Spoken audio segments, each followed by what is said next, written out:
Muy buenas tardes tengan todos y todas en nombre del Colegio de Abogados y de Abogadas de Costa Rica, su comisión RAC. Les damos la más cordial bienvenida a esta actividad denominada Cláusulas de Ejecución Extrajudicial en Procesos de Cobros, Validez y Eficacia.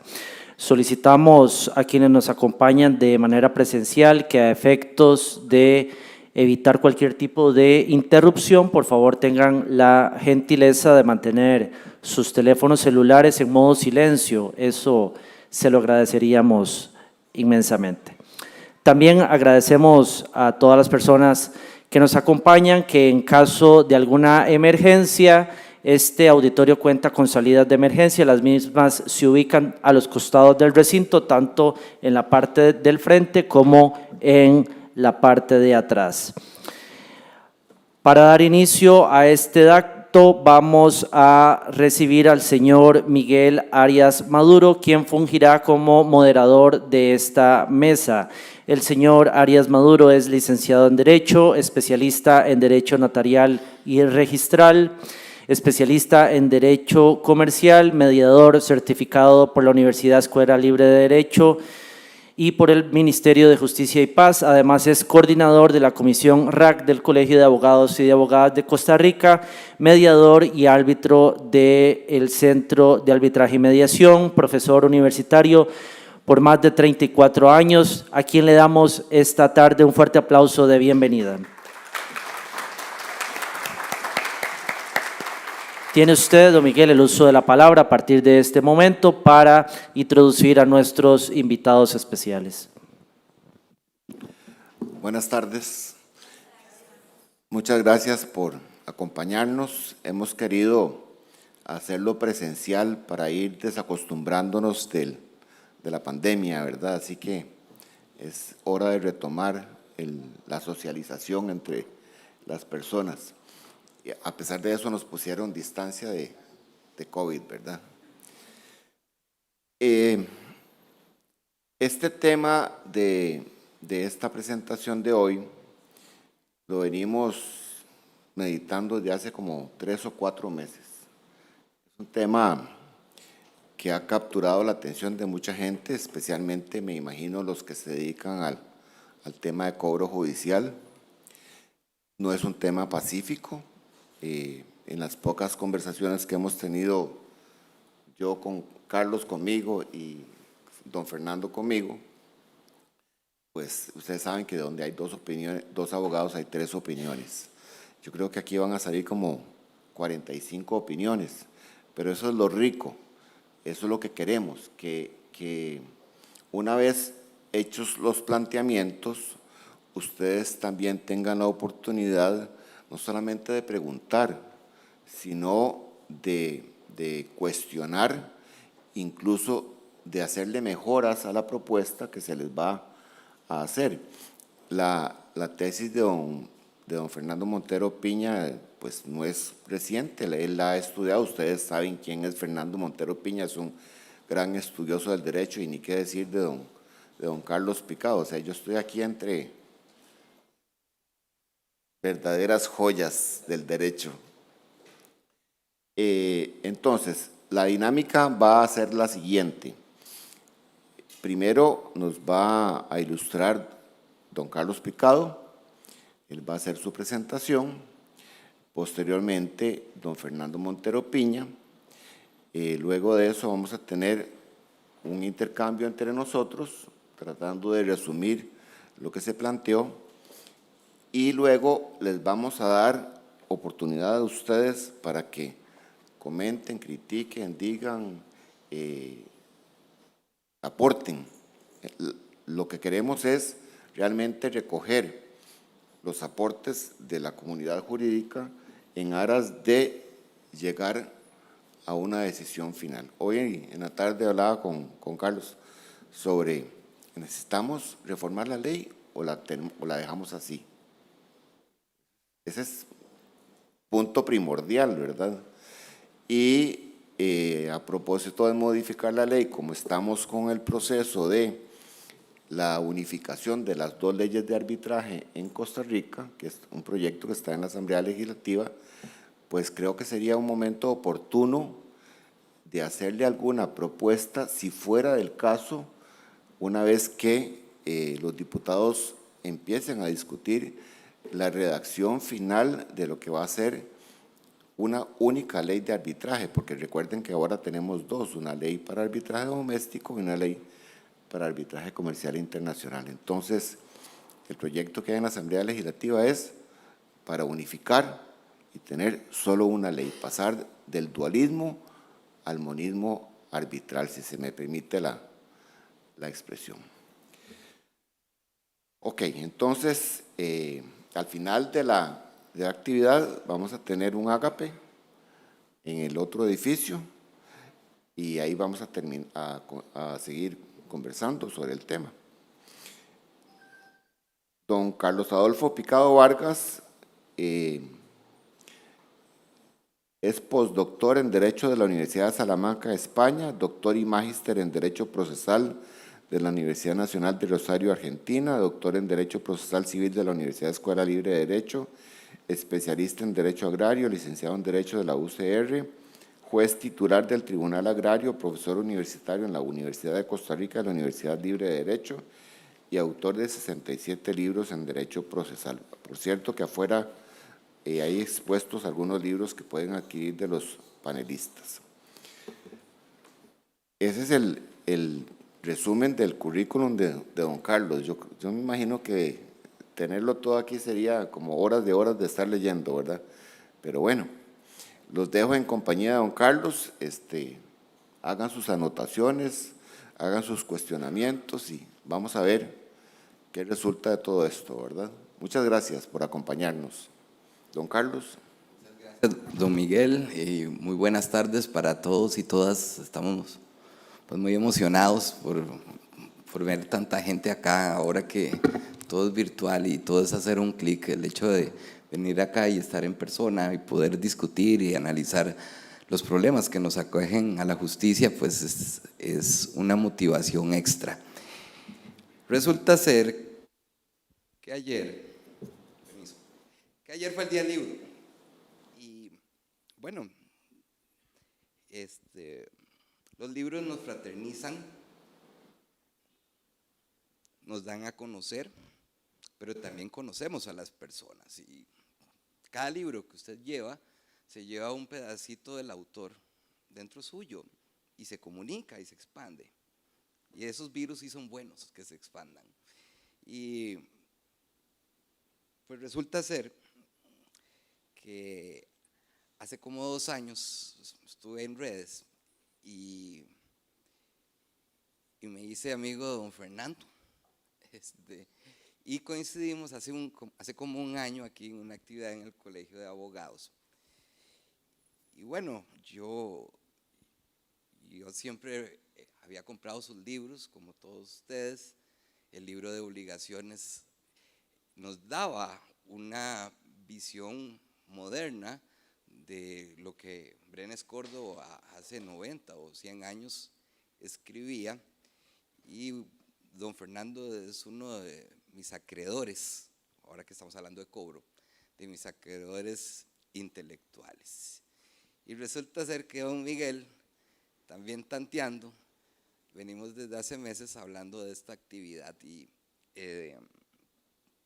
me embarga la emoción de estar con todos ustedes aquí a la par de estos dos señorones, estas dos instituciones de derecho, y bueno, va dedicados a ustedes esta exposición. ¿Por qué estamos acá? Resulta y acontece que, ¿dónde está el control? Ok. Puedo resumir el motivo que estamos acá en una sola palabra: cobro. ¿Cuánto dura un proceso de cobro? ¿Cómo estás, Alan? Ciertamente se nos vendió una ley de cobro judicial en el año 2008 como la panacea o la pomada canaria que resolvía todos los problemas de cobro de la jurisdicción civil. Tuvimos una segunda oportunidad con el Código Procesal Civil y vemos que todavía tenemos los mismos problemas. ¿Cuánto dura un proceso de cobro? ¿sí? Megadespachos, un sistema estructural de ingeniería industrial, porque se ha tratado de convertir al Poder Judicial en una maquila. Se habla ahora de inteligencia artificial, como si una máquina pudiera valorar prueba y poder interpretar normas que cada día evolucionan y que pueden ser la misma en su letra, pero son diferentes. Se habla de procesos de cobro en sede notarial, cuando es absolutamente incompatible porque un notario no tiene función jurisdiccional, no puede eventualmente resolver oposiciones, no puede resolver recursos de apelación o de revocatoria, no puede embargar, no puede dictar medidas cautelares y mucho menos sentenciar. Entonces esta tarde, movidos por esta inquietud que don Miguel y don Fernando nos han planteado, creo que venimos a dar propuestas. ¿Por qué? Porque la situación es alarmante. ¿Hay justicia pronta y cumplida en cobro judicial? No. Y creo que también tiene que haber una autocrítica en el Poder Judicial, porque el discurso oficial ve el vaso medio lleno cuando la verdad es que está mayoritariamente vacío. Y si estamos hablando de un vaso lleno de justicia, el vaso debería estar hasta el cecerete, es decir, hasta el tope, porque la justicia tiene que ser tragada y diluida en forma rápida, como lo hace el aparato digestivo. Las estadísticas no nos mienten. Vemos cómo en cobro el circulante a nivel nacional está en 530.412 expedientes, que abarcan el 65.71% de todo lo que se conoce en la Corte, incluyendo penal, contencioso, todo lo que ustedes quieran. En ejecución hay 276.808, un 34.29. Tenemos megadespachos con A y no con I, aunque debería ser con I, en el cual hay 100 jueces, hay 300 auxiliares y trabajan en turnos extraordinarios. No es un problema de jueces, es un problema de estructuración. La ley de cobro creó los megadespachos y vino a concentrar el cobro. Hace año y medio estuve en un concurso ahí, en Cuesta de Moras. Y bueno, estaba ahí reunido con algunos entrevistadores, creo que más de la mitad no me puso atención y los demás no me entendieron. Hay que descentralizar el cobro. Yo propongo que hayan juzgados especializados de cobro de conocimiento y que se crean juzgados de cobro de ejecución. Material humano, sí hay, se le ha dotado a la reforma procesal civil muchas plazas de jueces. Creo que podríamos poner a un juzgado a resolver solo aquellos procesos cobratorios que tengan oposición fundada, mientras que los que no tienen oposición o tienen oposición infundada se vayan directo al proceso, al juzgado de ejecución de cobro, y que ahí sí hagan remates cada 5 minutos. Tenemos un montón de jueces, pueden hacerlo. ¿Tienen que hacerlo los jueces? No, podrían hacerlo los auxiliares de hacer de pregoneros, a ver si se mueve la cosa. Pero, ¿qué se ha dicho en la Corte? Esto viene del informe del Estado de la Justicia de ahora, que se hizo hace un mes. Se dice que entre la relación de casos entrados y casos terminados, en todas las demás materias, inclusive civil, pero sin materia cobratoria, es cierto, vamos bien, tenemos más casos terminados, 487.240 asuntos, mientras que el año pasado entraron 453.707. Pero en cobro estamos perdiendo 7-0, como Pérez Celedón el otro día contra el Deportivo Saprissa. 150.074 expedientes entraron y solo fueron resueltos 102.523. Pero resueltos creo que no es la palabra indicada. Porque si vemos estos números, ya como nos lo exponen en la Corte, pues diríamos, es que se dictaron 102.523 sentencias, y eso no es cierto, porque la gran mayoría de los procesos de cobro o terminan por falta de oposición, o por deserción o caducidad del proceso, como le llaman ahora, o por arreglo extrajudicial. Entonces, realmente la pega, por decirlo así, están en los procesos que tienen oposición, que están esperando y llenando las agendas y que se señalan para el 2025. ¿Es factible el crédito en Costa Rica para los cobradores? No. ¿Y para los acreedores? Tampoco. Porque se le mancha el récord crediticio, se le embargan las propiedades y al final de cuentas salimos perdiendo todos. Por otra parte, la Corte dice que es que hay mayor litigiosidad, que hay más abogados cada día, pero yo creo que no es tanto, porque de acuerdo a los números anteriores, vean que la demanda del servicio solo se incrementó en un año en 1.66%. Entonces es mentira esto de que como hay más abogados, la gente pelea más y no tenemos cómo responder, ¿verdad? Pero la productividad sí va bajando en materia cobratoria. Vean que apenas un 4.37% con respecto a un 9.33% en el resto de las materias. Entonces, ¿qué estamos convirtiendo a la jurisdicción civil y específicamente a la jurisdicción especializada de cobros? Estamos convirtiendo al Poder Judicial en los cobradores de las empresas.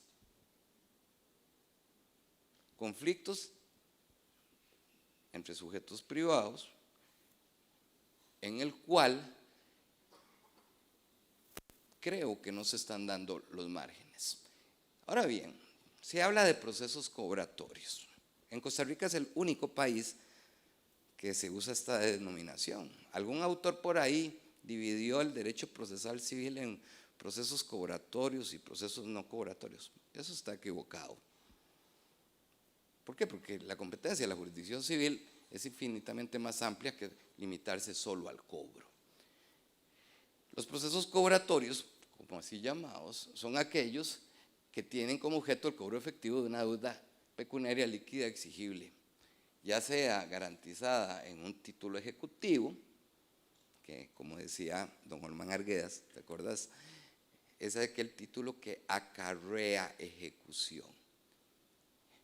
Y documentos sin fuerza cobratoria, sin fuerza ejecutiva, pero documentos cobratorios, que no tienen esa capacidad. Ambos, en tesis de principio, deberían ser objeto de un proceso monitorio dinerario. ¿Qué está pasando con las deudas que están en documentos cobratorios sin fuerza ejecutiva? Pues resulta ser que los juzgados de cobro los están rechazando de plano. Ahí tenemos, y muchos engrosan esa cantidad de determinados. Pero el monitorio se nos vendió en el 2008 y se nos sigue vendiendo hasta ahora para cobrar deudas con título ejecutivo o sin él. Y también vemos en la doctrina que se confunde el embargo que se dicta en un monitorio por una letra de cambio, un pagaré, por ejemplo, con una medida cautelar, cuando realmente el embargo es un embargo ejecutivo. ¿Por qué? Porque el título acarrea ejecutividad porque el derecho está contenido en él. ¿Qué pasa ahora? Mucha gente me dice, mira, es que me rechazaron de plano porque esta letra no tiene todos los requisitos o porque este documento no es ejecutivo. Y yo, pero hey, qué raro, el 110 dice con fuerza ejecutiva o sin él. No, lo mandan al juzgado, mandan a la gente, le dan por terminado el proceso para que vuelva a entablar otra demanda, pero sumaria, de acuerdo al 103.2, creo que es, al juzgado civil. Y yo les digo, bueno, técnicamente no es correcto, eso es una denegación de justicia. pero también les digo, siendo prácticos, creo que te sirve más llevarlo en el juzgado civil que en el juzgado de cobro, porque en el juzgado de cobro, pues es the long and winding road, es el largo y sinuoso camino, y quién sabe cuántos años le va a durar. Y también para deudas líquidas y exigibles que estén en un título ejecutorio, hipoteca, cédula hipotecaria, prenda, garantía mobiliaria. Y esto nos hace preguntarnos, ¿es función jurisdiccional un proceso de cobro? Sí y no. En un proceso en que no haya oposición, que no haya resistencia, pues realmente se va a la vía de apremio, ¿verdad? Pero cuando hay oposición, sí.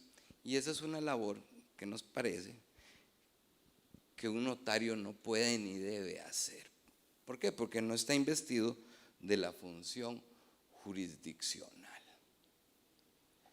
Tenemos procesos de cobro, procesos monitorios y procesos de ejecución pura. El proceso monitorio es un proceso de conocimiento especial que tiene un objeto específico, cobro de deudas pecuniarias, insisto, constituidas en títulos ejecutivos o documentos sin fuerza ejecutiva. ¿Qué es lo que está haciendo ahora los juzgados? ¿Cuál será el puntero? Esto, así. Nos está eliminando esto y lo manda a los juzgados civiles. Esto es una denegatoria de justicia, ¿verdad? A través de un proceso por audiencias. Cuestionábamos hace 15 años, cuando salió la ley de cobro, que para qué audiencias orales, si la prueba en el infinito mayoría de los casos es prueba documental. No vamos a sentar aquí frente al tribunal a una letra de cambio para que declare. Para eso está el principio de, ¿cómo es que se llama? El de literalidad del título ejecutivo, por ejemplo, el título valor.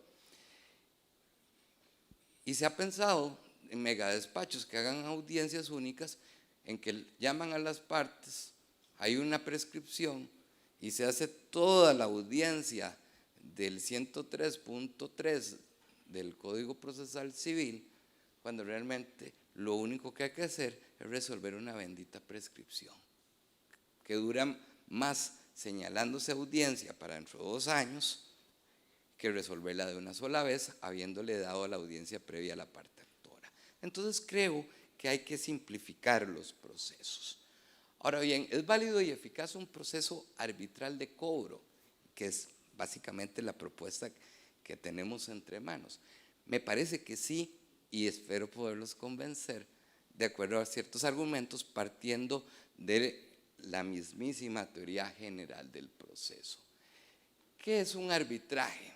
Es un medio heterocompositivo de resolver los conflictos, donde hay una dualidad de posiciones, hay un actor, hay un demandado, y solo por eso, al ser contencioso, no podría ser resuelto por un notario.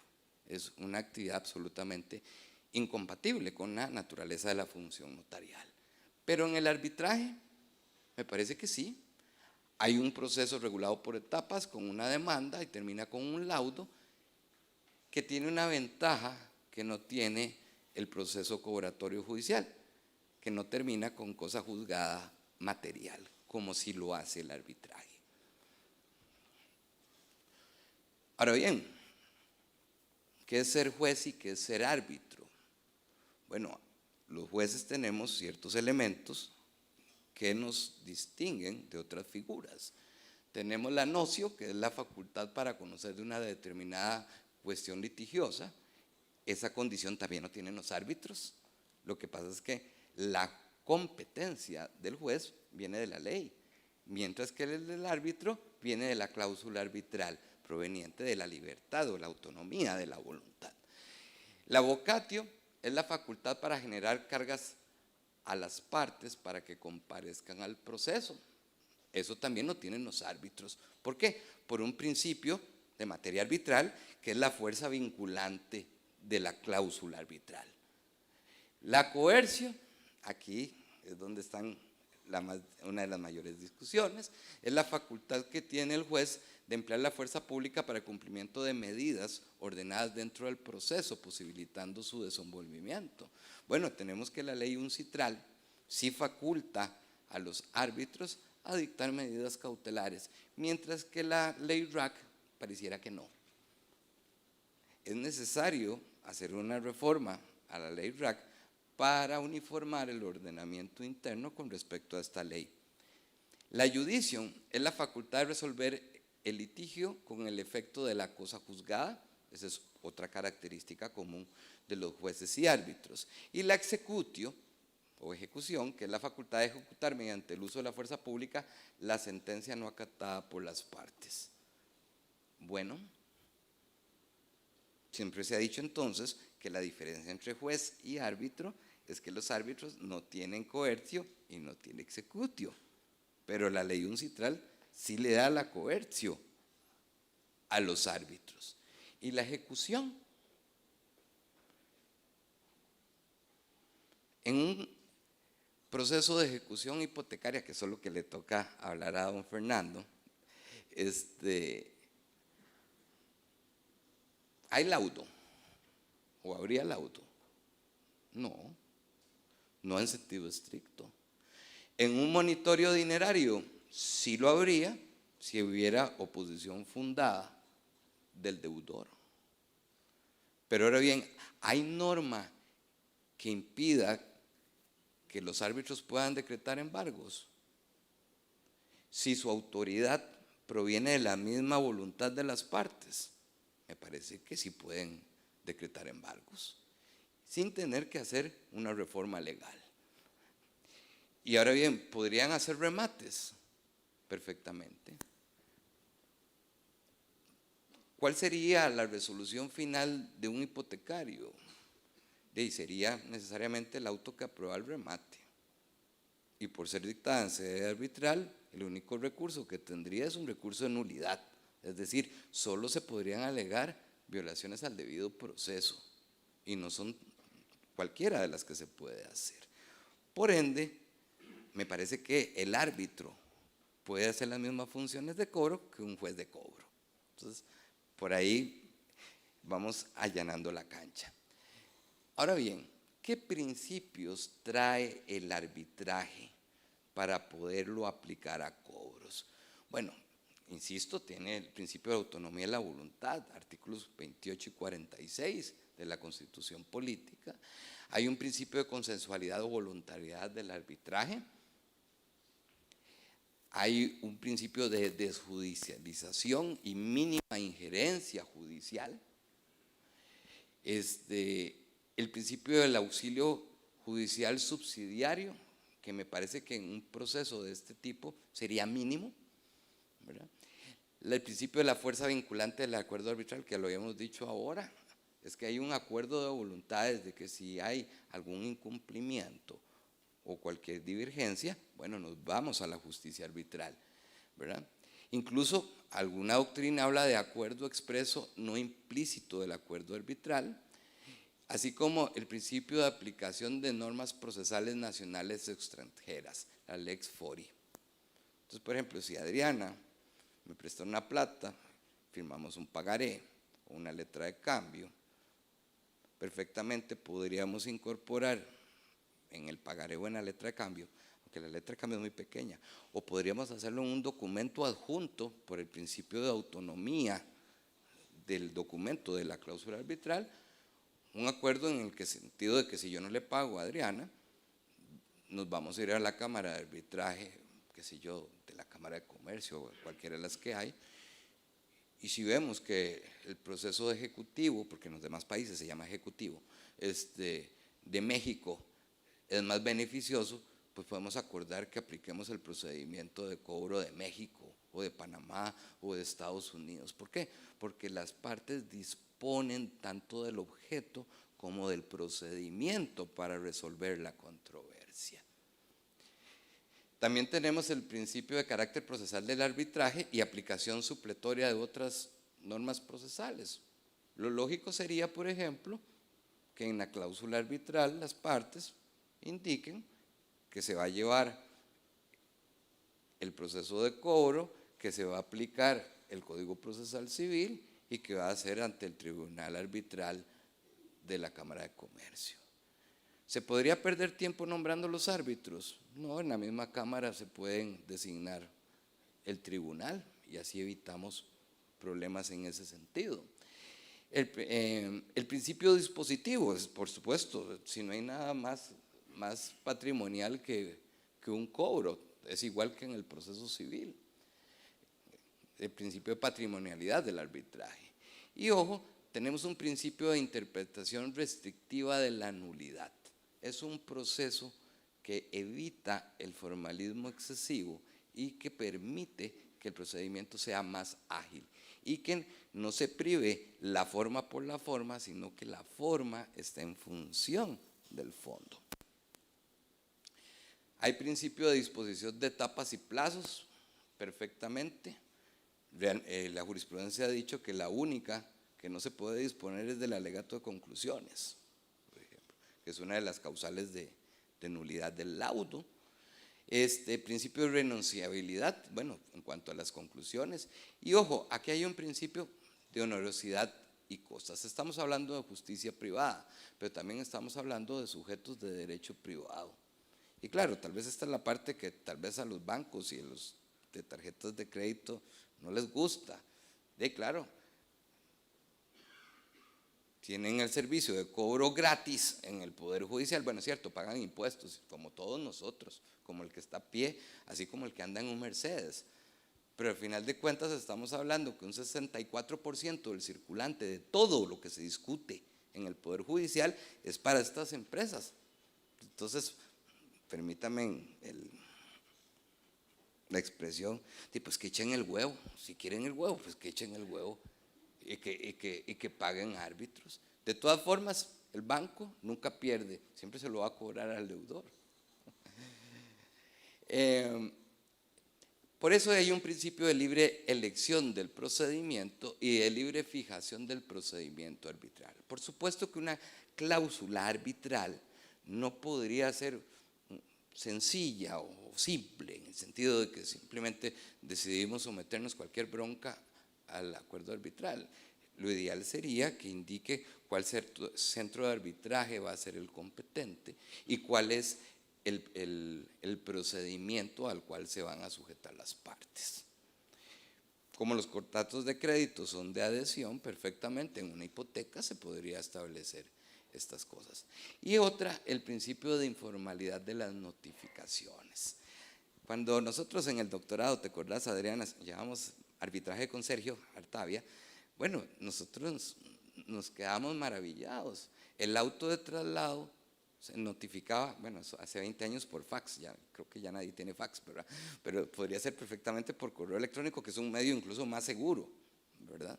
Y si las partes establecen el medio de notificaciones y que se sujetan a una notificación por medios electrónicos, aunque sea el auto de intimación o el auto de traslado, nos evitamos una de las mayores causas que también hay que indicar que hay en cobro, así como en cualquier tipo de procesos, en cualquier materia, que es la notificación personal del auto de traslado del artículo 19 de la Ley de Notificaciones.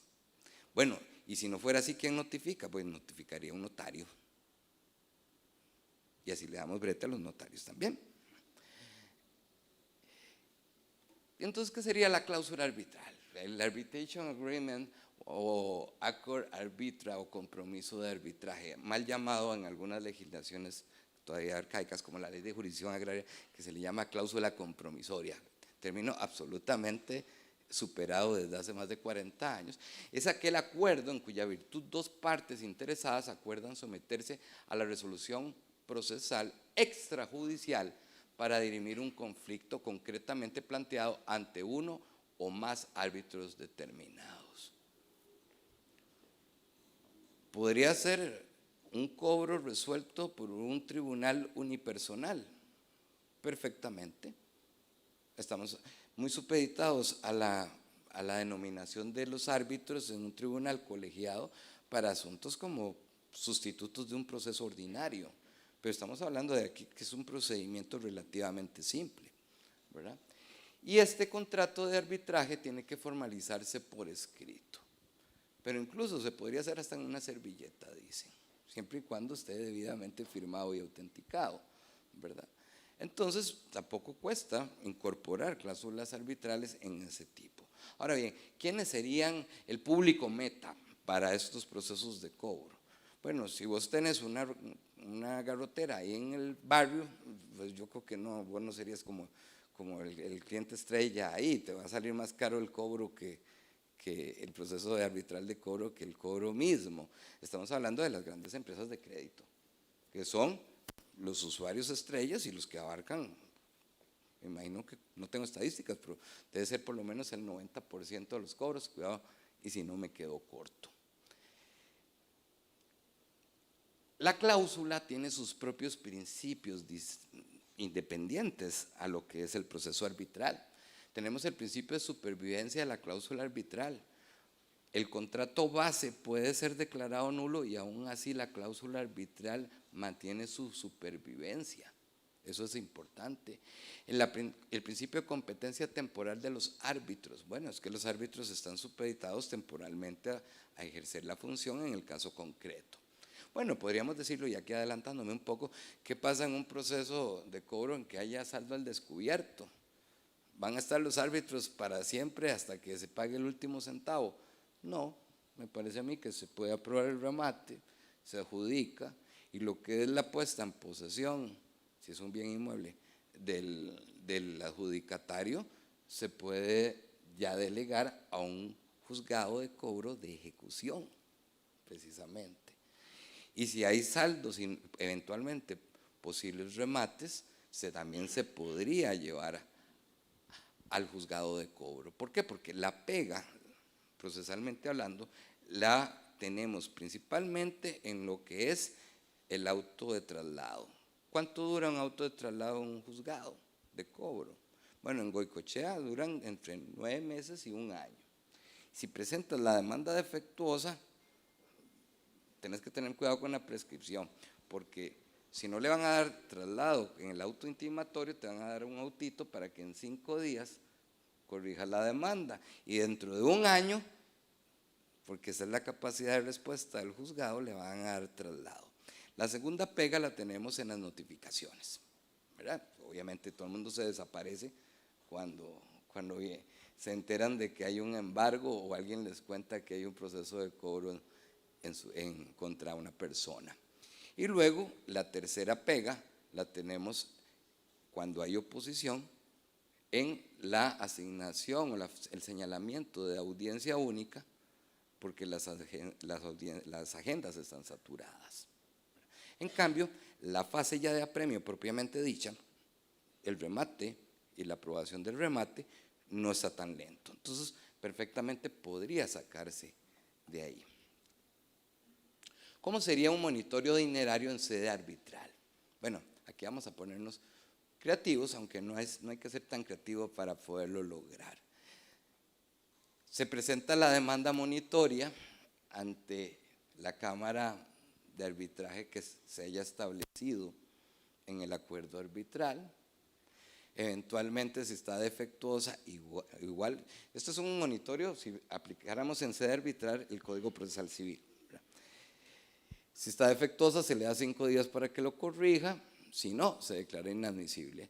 Si la corrige, se hace la resolución intimatoria. Esa resolución intimatoria vendría con el decreto de embargo, porque estamos hablando que sería un monitorio para títulos ejecutivos.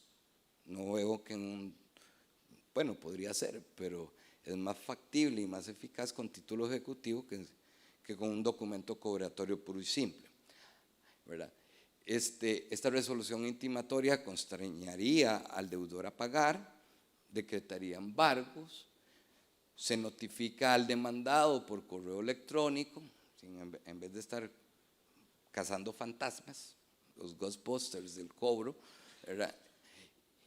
Si no contesta o se allana, se ejecuta la resolución intimatoria. Si hay oposición y es infundada, se ejecuta la resolución intimatoria y se hace el remate. pueden ser 1, 2, 3 remates, los que quieran.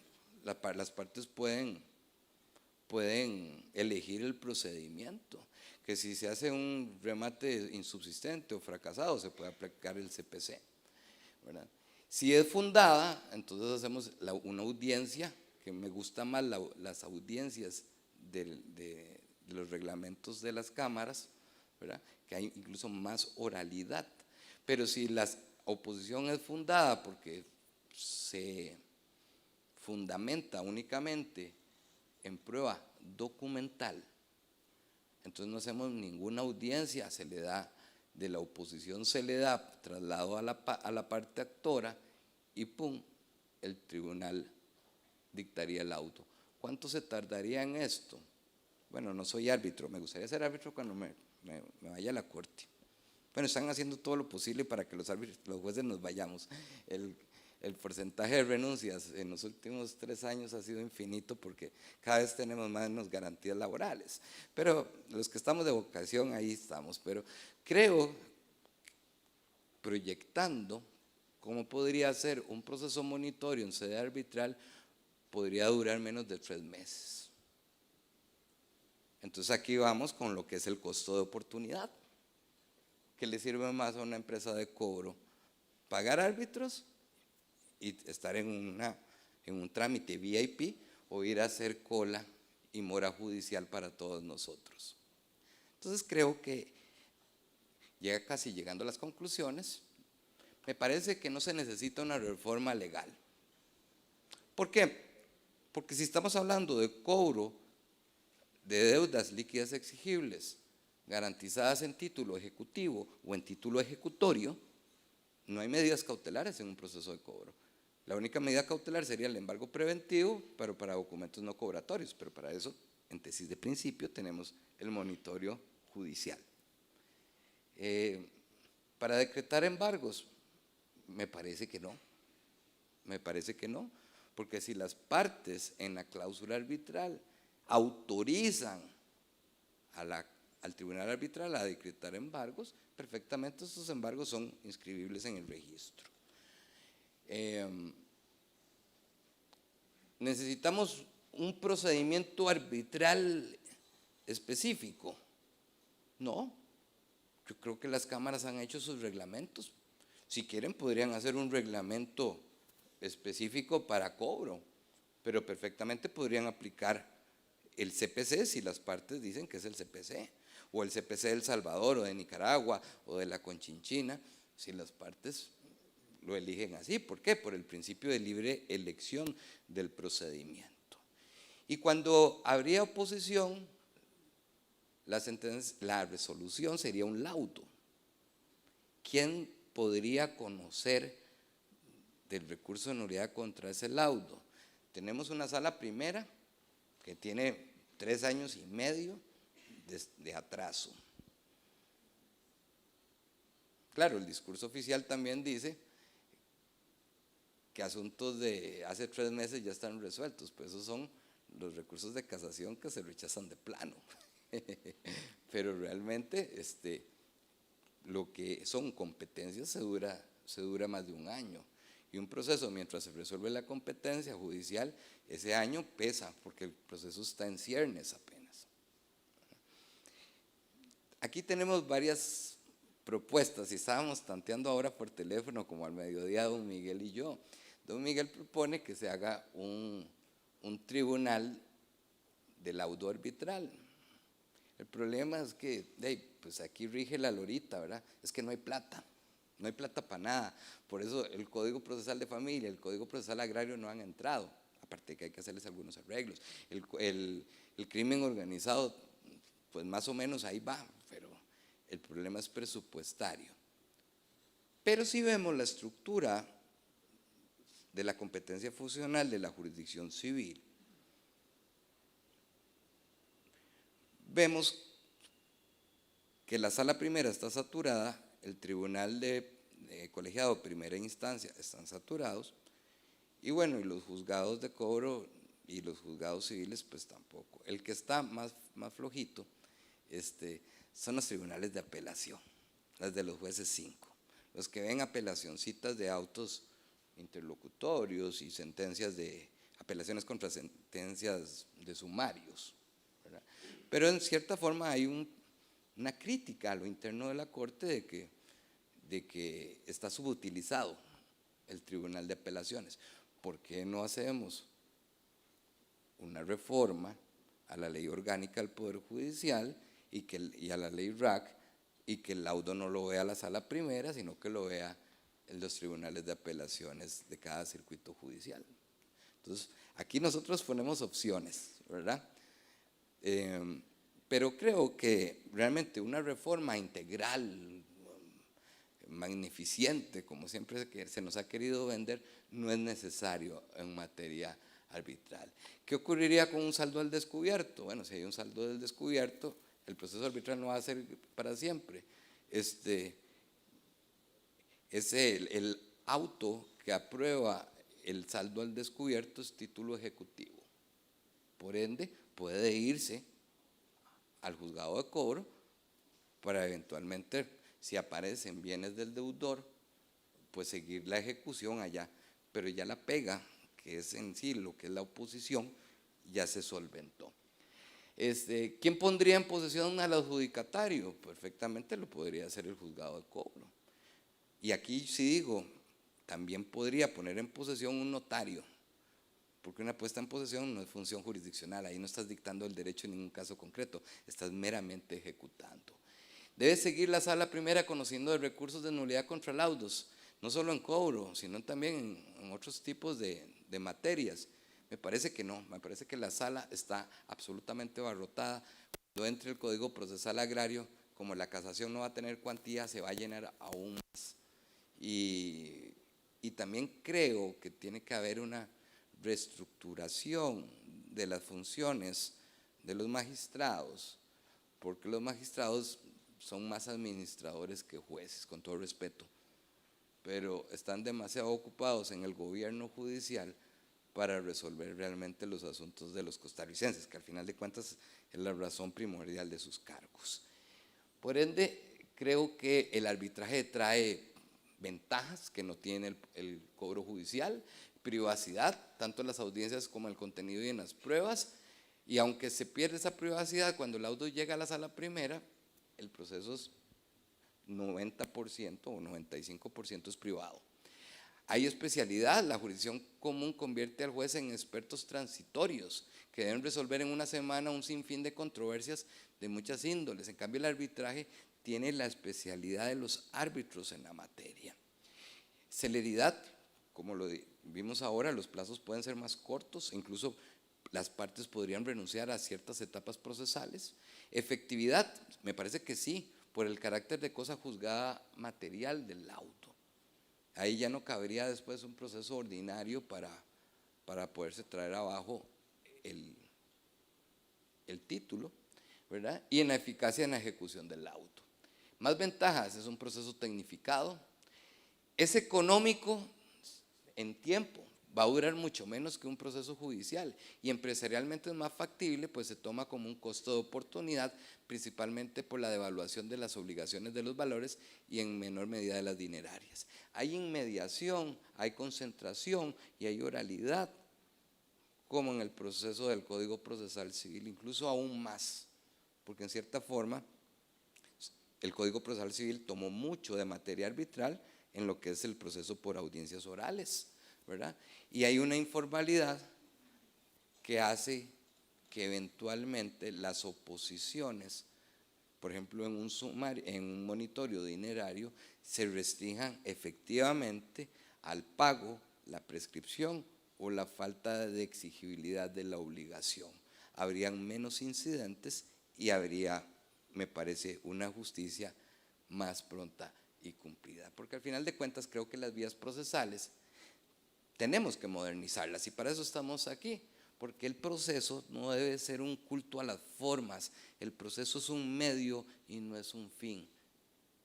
Y si estamos, insisto, durando tanto en procesos cobratorios, podría concluir que en sede judicial no hay justicia pronta y cumplida. Muchísimas gracias.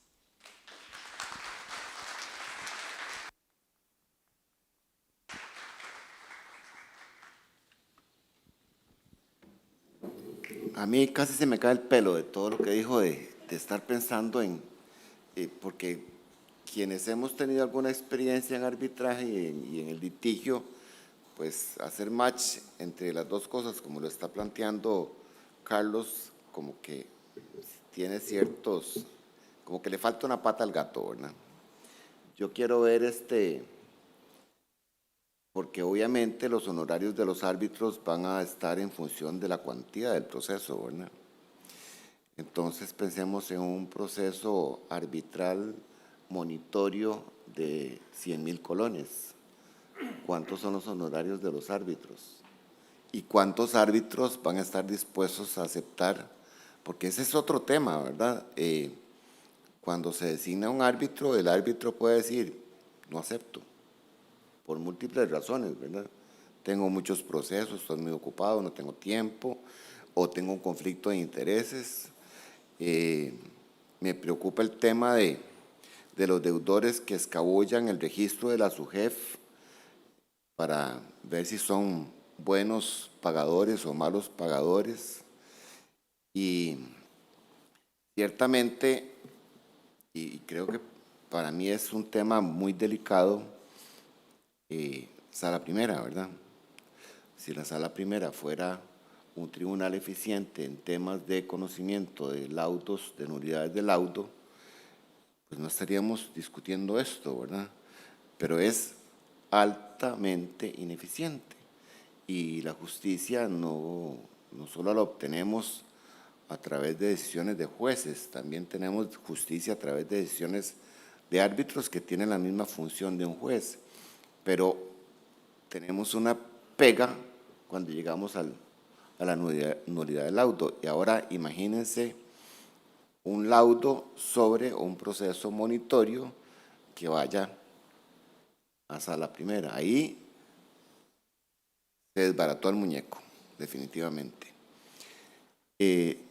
Yo le comenté a Carlos temprano esta idea que estamos manejando en la comisión de plantear, de quitarle la competencia a la Sala Primera en conocimiento de temas arbitrales por su ineficiencia y porque yo sí creo lo mismo que Carlos en el sentido de que los magistrados se dedican a otras cosas que no son función jurisdiccional y obviamente eso les quita demasiado tiempo para que lleguemos al cumplimiento de la justicia pronta y cumplida, que yo estoy seguro que todos ustedes opinan igual que yo, que en este país no tenemos justicia pronta y cumplida.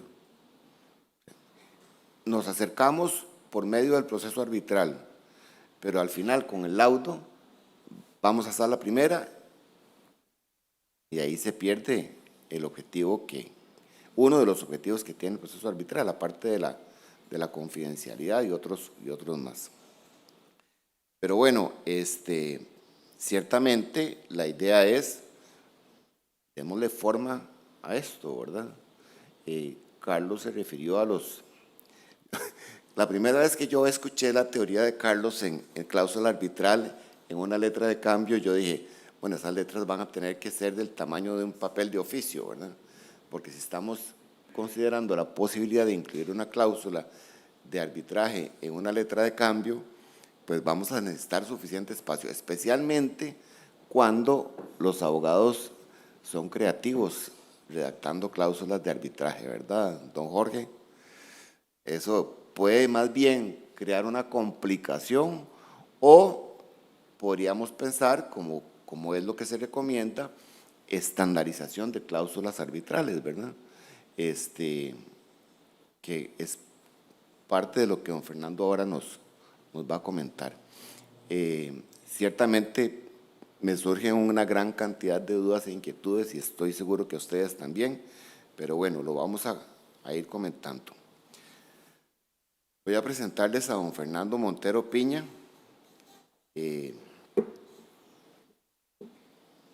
mi ex profesor. Yo creo que me examinó en alguna prueba de grado en algún momento, pero fue hace tanto tiempo que ya ni me acuerdo. Don Fernando es abogado graduado de la Universidad de Costa Rica en el año 75, profesor universitario de Derecho Civil en Obligaciones por 35 años, lecciones impartidas en la Universidad de Costa Rica, Escuela Libre de Derecho, la Universidad de La Salle, Universidad Internacional de las Américas. Es autor de diferentes obras: Obligaciones, Daño Moral, Preguntas y Respuestas de las Obligaciones, Compendio de Jurisprudencia en Obligaciones y Contratos, Índice Analítico del Código Procesal Civil y Ensayos de Derecho Contractual. Autor de artículos sobre derecho civil en revistas jurídicas, director académico de la Escuela Libre de Derecho de 1980 a 1994, titular catedrático otorgado por la Universidad Autónoma de Centroamérica, árbitro de Derecho del Centro de Conciliación y Arbitraje de la Cámara de Comercio y de la Cámara Costarricense Norteamericana de Comercio, autorizado por el Ministerio de Justicia en febrero del 2003, miembro de la Comisión de Derecho Civil y Mercantil del Colegio de Abogados desde diciembre del 2015, miembro de la Asociación Iberoamericana de Derecho Privado, miembro de la Asociación Henry Capitant, Amigos de la Cultura Jurídica Francesa, capítulo Costa Rica desde 2014, miembro del Club Español de Arbitraje, capítulo Costa Rica desde 2016, profesor en cursos de materia civil mercantil impartidos en Colegio de Abogados, expositor en el 19 Congreso del Colegio de Abogados de Derecho de Daños, agosto de 2011, expositor en el Simposio sobre Fraude Registral, Colegio de Abogados, febrero de 2013, expositor en Jornadas de Responsabilidad Civil UCR, noviembre de 2013, expositor en Simposio de la Ética en el Arbitraje, Hotel Intercontinental, febrero de 2014, expositor en el Congreso sobre el nuevo Código Procesal Civil, Colegio de Abogados, febrero de 2016. Expositor en el Congreso de la Asociación Iberoamericana de Derecho Privado, celebrado en San José, 3, 4 y 5 de noviembre del 2022. Entonces, bueno, vamos a seguir en esta intervención de don Fernando. Básicamente estamos hablando de unos 40 minutos y posteriormente tendremos una etapa de discusión.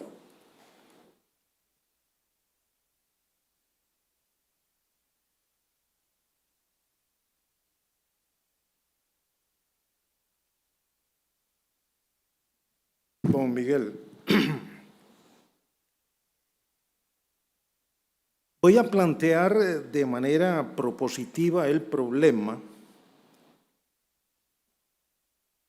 y trataré de demostrar la puesta en práctica de las instituciones jurídicas que tenemos con el fin de llegar a la conclusión, ojalá que ustedes coincidan,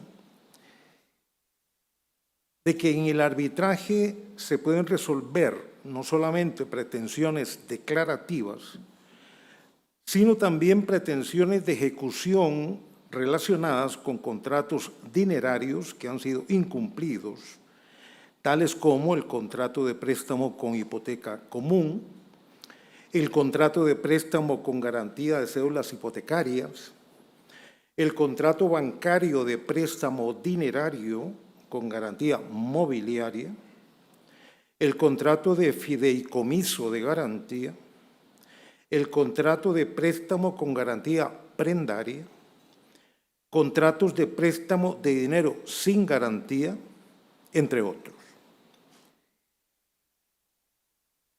Al escuchar a don Carlos y ver su brillante exposición,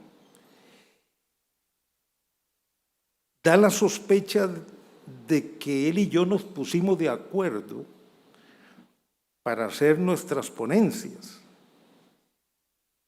Y no es así.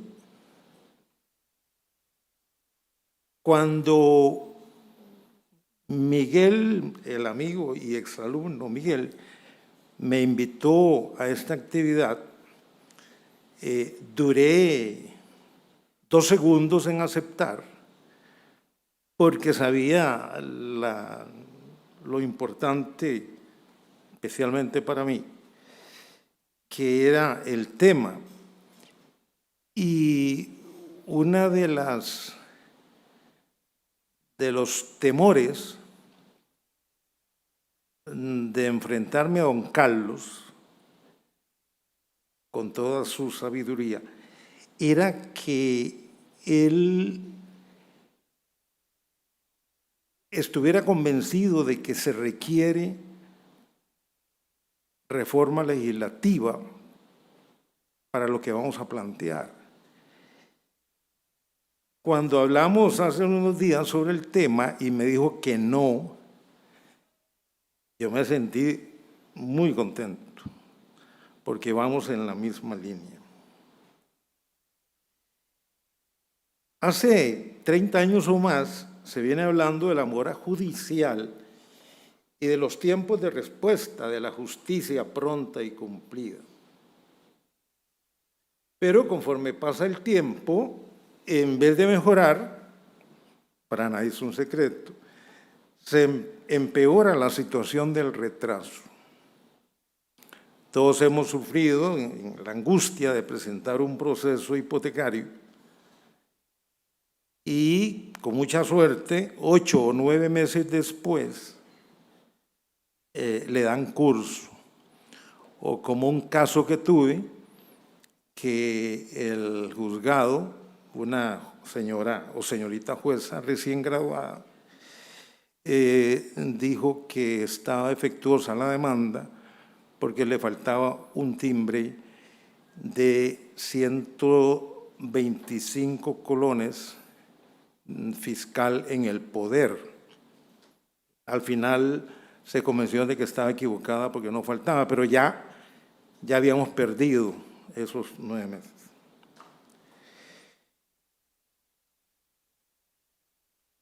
¿Qué es lo que necesitamos? Ya vimos que no necesitamos reforma legal para lograr el objetivo que estamos proponiendo.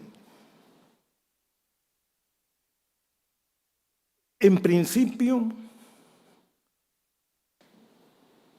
valor. O sea, debemos quitarnos el miedo de empezar ya a ejecutar este tipo de procesos. Hace 2 años aproximadamente, por aquí hay algunos colegas árbitros, testigos, vengo yo con estas inquietudes. No veo a las señoras directoras de los centros de arbitraje, lamentablemente, pero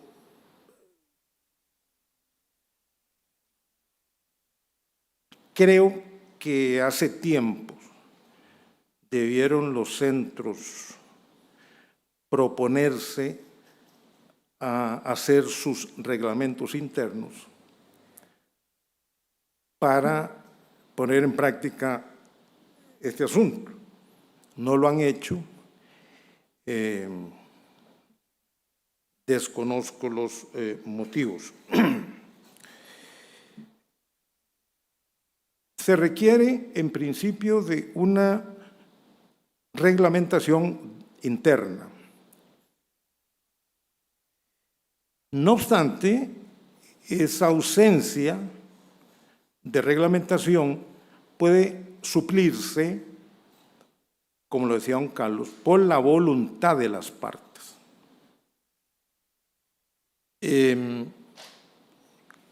Con ninguno de los centros, los 4 que conozco, tiene su reglamento para el tema. ¿Qué pasaría si el día de mañana entra un caso a alguno de los centros para que se ejecute una hipoteca?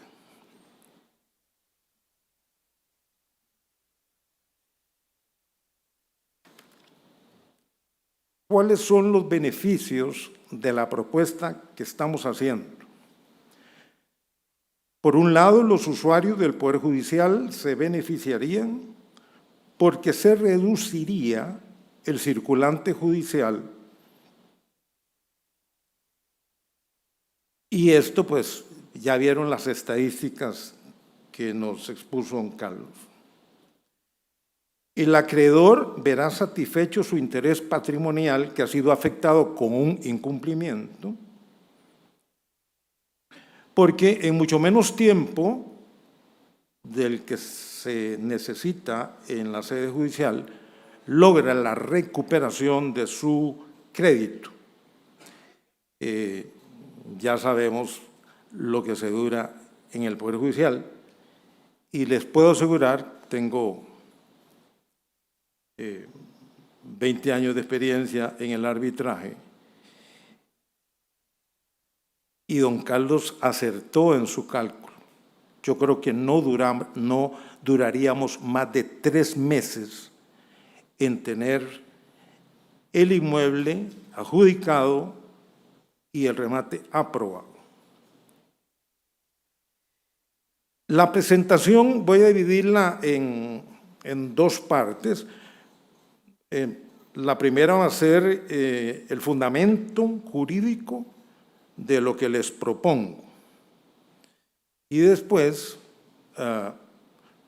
un poco del procedimiento que yo creo que debe darse. Tenemos el principio constitucional del artículo 43 de la Constitución Política, que consagra el derecho de los ciudadanos para acudir a resolver nuestras controversias patrimoniales de naturaleza disponible, por medio del arbitraje, renunciando a la jurisdicción judicial.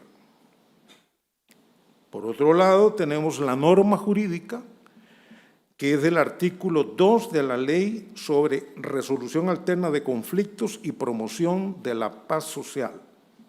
Dice, toda persona tiene el derecho de recurrir al diálogo, la negociación, la mediación, la conciliación, el arbitraje y otras técnicas similares para solucionar sus diferencias patrimoniales de naturaleza disponible. Tenemos la cláusula arbitral a la que ya se refirió don Carlos. El artículo 18 de la ley RAC, que en lo que interesa señala, cuando las partes hayan convenido por escrito que las controversias relacionadas con su contrato o relación jurídica se sometan a arbitraje, tales controversias se resolverán de conformidad con la presente ley, sin perjuicio de lo que las partes acuerden por escrito. Ahí tenemos el principio de libertad contractual. Sigue siendo la norma. Y cuando no se opongan las disposiciones prohibitivas o imperativas de la ley, podrán someterse a arbitraje las controversias de orden patrimonial, ahí tenemos el principio de patrimonialidad, que sean presentes o futuras, pendientes o no ante los tribunales comunes, fundadas en derechos respecto de los cuales las partes tengan plena disposición. Ahí tenemos el principio de arbitrabilidad. Y que sea posible excluir la jurisdicción de los tribunales comunes. Ahí tenemos el principio de renuncia o exclusión de la jurisdicción. Como punto 4 tenemos el derecho de escoger el tipo de arbitraje. El artículo 21 de la ley RAC señala que en el acuerdo arbitral las partes podrán someter el conocimiento de la controversia a las reglas, los principios y las regulaciones de una entidad en particular dedicada a la administración de procesos arbitrales. Ahí estamos en presencia del arbitraje institucional. También se puede optar por el arbitraje ad hoc con normativa propia, que ocurre cuando las partes no desean someter el conflicto a una persona dedicada a la administración de procesos arbitrales, como las cámaras, y en ese caso acuerdan que el procedimiento puede llevarse a cabo por un tribunal arbitral ad hoc constituido y organizado de conformidad con lo que las partes hayan convenido. También se puede optar por el arbitraje ad hoc con normativa institucional, siempre, obviamente, que no se violen las normas prohibitivas o imperativas de la ley. Otra clasificación es que se puede decantar las partes por el arbitraje de equidad o de conciencia, que no es el caso de lo que vamos a plantear en cuanto al cobro de deudas. También tenemos el arbitraje pericial, que tampoco es el caso. Como quinto punto tenemos la aplicación de la ley de fondo. El artículo 22 de la ley RAC autoriza al tribunal a aplicar la ley sustantiva nacional, así como los usos y costumbres. Como punto 6 tenemos la elección del procedimiento. El artículo 39 RAC señala que las partes podrán escoger libremente el procedimiento que regulará el proceso arbitral, respetando el debido proceso, el derecho de defensa y el de contradicción. Las normas procesales de la legislación costarricense integrarán en lo que resulte compatible el procedimiento arbitral. Como séptimo punto, tenemos el procedimiento extrajudicial de la Ley de Garantías Mobiliarias. El artículo 57, que es el que la regula, establece que las partes pueden convenir en el contrato de constitución de la garantía en un procedimiento extrajudicial de ejecución para que sean rematados los bienes dados en garantía de manera rápida y simple, sin necesidad de procedimientos judiciales. Ordena que se utilizará un notario, un corredor o un fiduciario. Por aplicación de las normas RAC, especialmente la 39, en combinación con la Ley de las Garantías Mobiliarias, el Código Procesal Civil, especialmente en el artículo 3.5, que se refiere a la renuncia de normas de orden público, podemos ampliarla jurídicamente al arbitraje. Como punto 8 tenemos los medios alternativos para la resolución de disputas y subasta de bienes. Está contemplado en el artículo 71 de la Ley de Garantías Mobiliarias, que dispone solución alterna de controversias cuando ocurra alguna controversia con 1. La Constitución, 2. La interpretación, 3. La prelación, 4. El cumplimiento, 5. La cancelación, 6. La ejecución y 7. La liquidación de una garantía mobiliaria puede ser sometida por las partes a medios alternativos de solución de controversias, de conformidad con la legislación nacional y los tratados o convenios internacionales aplicables. Si repasamos la norma, vemos que señala cualquier controversia. Como punto 9, respecto a las ejecuciones prendarias. Las garantías prendarias, que se refieren a vehículos, buques y aeronaves, se siguen inscribiendo como prendas, pero las partes pueden acordar que su ejecución se realice en sede arbitral, por un notario o por un corredor jurado. Así lo ordena el artículo 72 de esa ley, Garantías Mobiliarias, que dice: por tratarse de asuntos patrimoniales, en la constitución de la prenda sobre vehículos, las partes podrán pactar un proceso de ejecución extrajudicial para el caso de incumplimiento, proceso que deberá incorporar al menos las siguientes disposiciones, y menciona ahí algunas. La relación de este artículo 72 de la Ley de Garantías Mobiliarias con el 18 de la Ley RAC y el 39 de esa misma ley fortalece la posibilidad de ejecución en sede arbitral.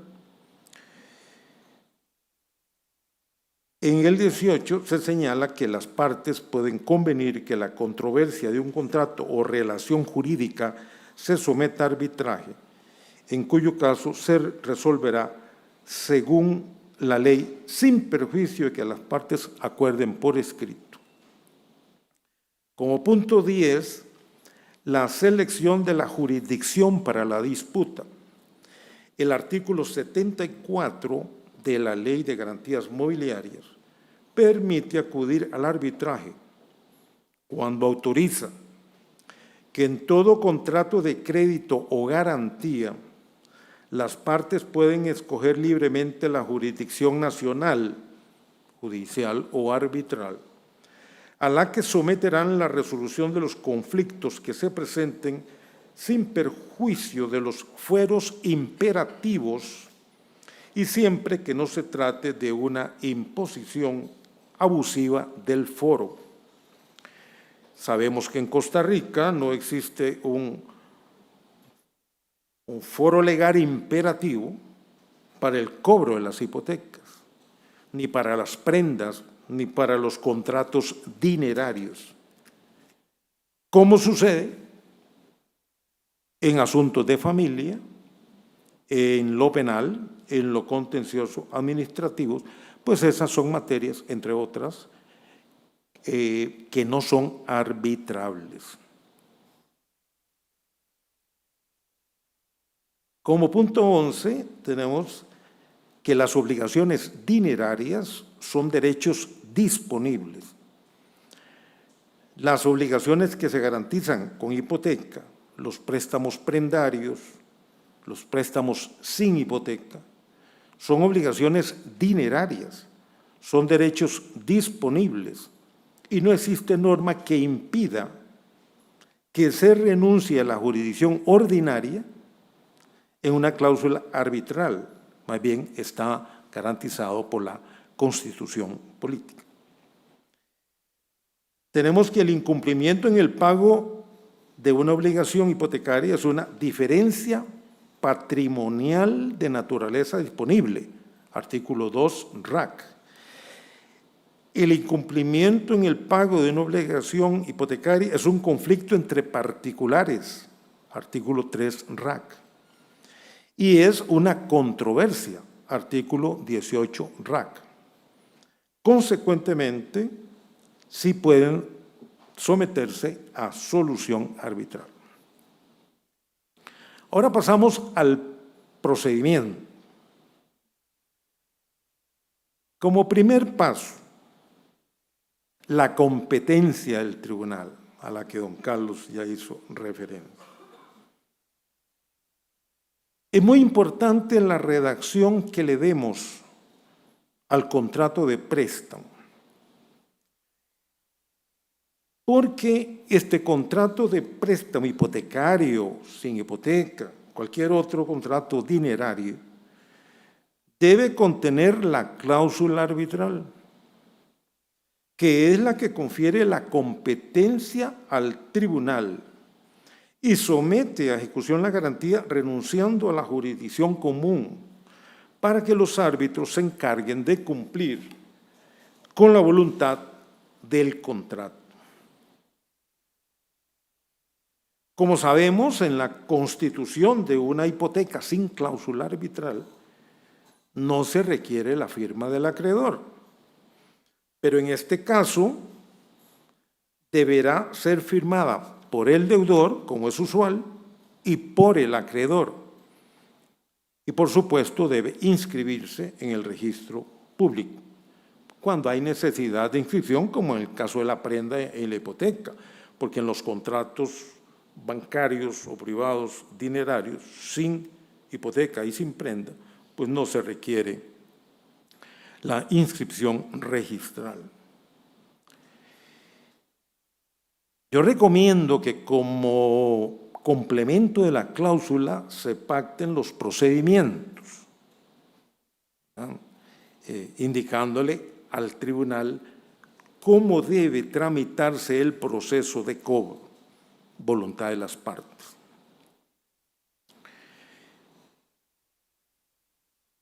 Para suplir esa voluntad de las partes, los centros deberán crear sus reglamentos de ejecución el procedimiento, se crea la norma, se somete a revisión por parte de DINARRAC, se aprueba, se rechaza, se devuelve para que arreglen aquí, quiten aquí, etc.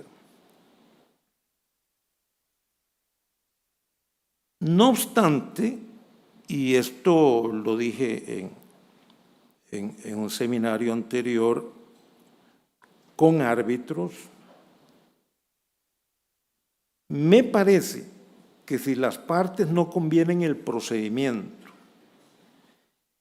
y aunque el centro no tenga reglamento, el tribunal puede resolver el caso aplicando las normas del Código Procesal que regulan la ejecución hipotecaria o prendaria.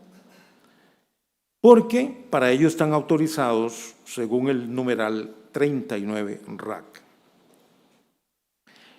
También podemos enfrentarnos como árbitros o como litigantes con un documento no inscrito.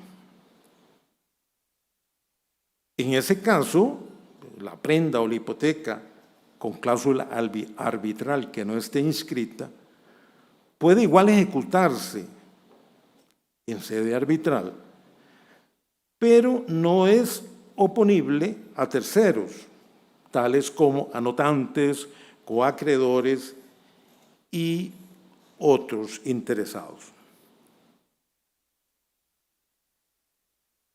Una de las inquietudes que me surgieron cuando empecé a darle forma a este asunto era que al presentar la hipoteca con cláusula arbitral para su inscripción,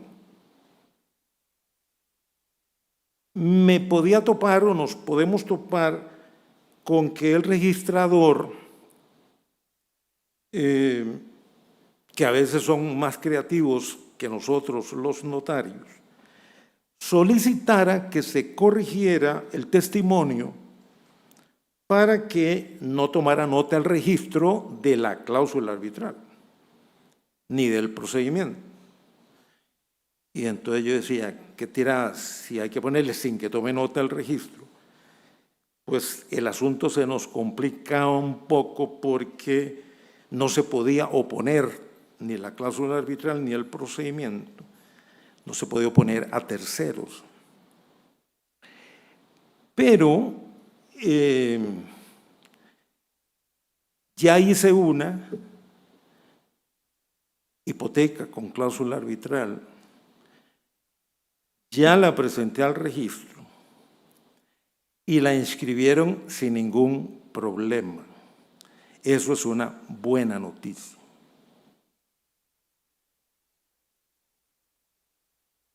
En cuanto a la aplicación de normas, los árbitros o el árbitro deberán aplicar las normas procesales sobre ejecuciones, ya lo dije, del eventual reglamento que cada uno de los centros pueda hacer. Pero si sigue la inercia y ninguno de los cuatro se preocupa por hacer el reglamento, el tribunal, autorizado por el 39 RAC, está facultado para aplicar la normativa procesal.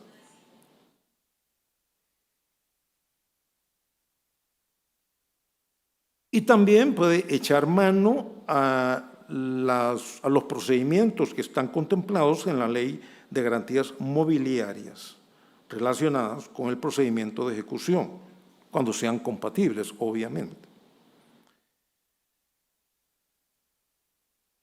Además, el artículo 22 RAC ordena que en todos los casos el tribunal decidirá con arreglo a las estipulaciones del acuerdo arbitral y tendrá en cuenta los usos y costumbres aplicables al caso, aún sobre normas escritas, si fuere procedente.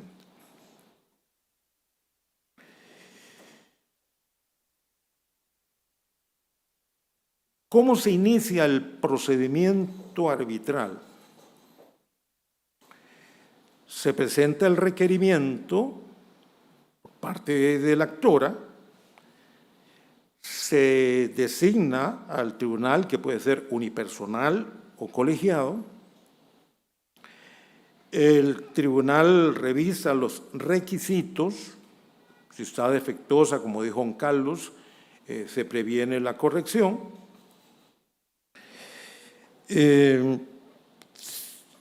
Se revisa que no tenga otros gravámenes o anotaciones. Se le da curso a la demanda. Si tuviera anotaciones o gravámenes, se ordena comunicar a esos terceros únicamente para que señalen medio para notificarles lo que va a suceder en el proceso.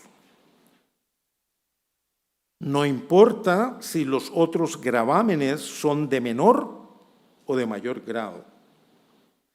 Esos acreedores o anotantes de menor o de mayor grado no participan en el proceso arbitral como partes, ya que no son firmantes o signatarios de la cláusula. En caso de que algún tercero no sea localizable, o se esconda, o se vaya al país, o para atrasar los procedimientos, es posible designar en sede arbitral a un curador procesal.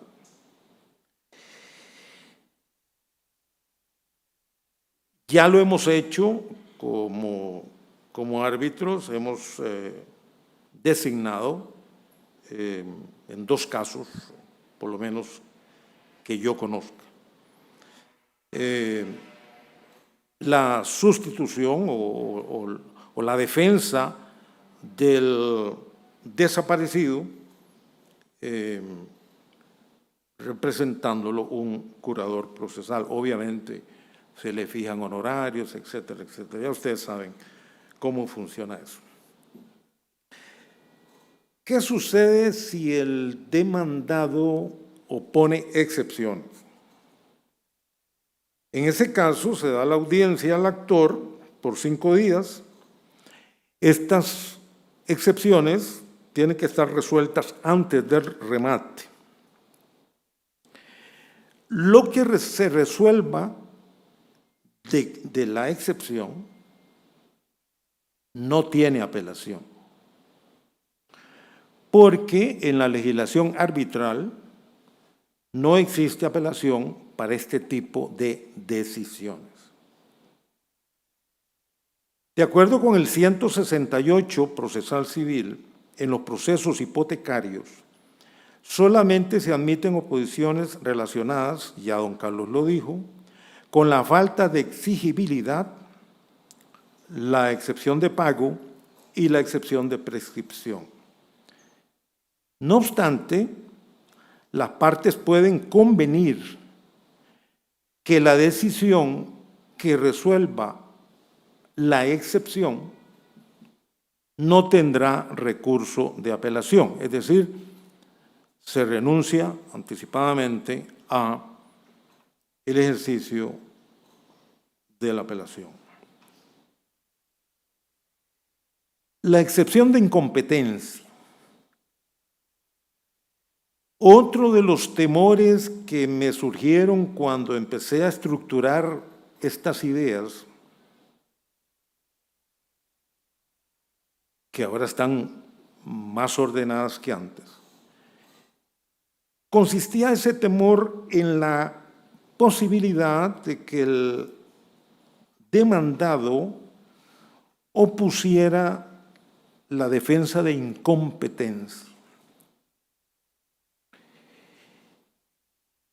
Cada vez que a nosotros como tribunal nos oponen una excepción de incompetencia, evidentemente hay que resolverla. si decimos que somos competentes, la parte contraria tiene derecho al recurso de apelación. Si decimos que somos incompetentes y así nos declaramos, la parte contraria tiene derecho al recurso de apelación, que es conocido por la Sala Primera de la Corte Suprema de Justicia.